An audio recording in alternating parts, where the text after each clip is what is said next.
I ride a 450 KTM Factory.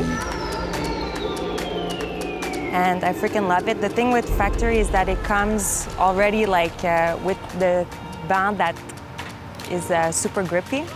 So, for example, I tried my friend's 450 last week, and the seat was super slippery. I could barely ride it, you know. It's a bit heavy for me. I'm not gonna lie, the 350 would have been perfect, but 450 in sand is amazing.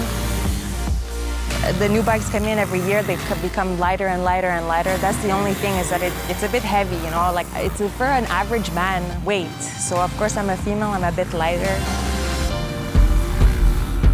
I love it. Like, it's the reason I get, every weekend we come riding and I'm so excited.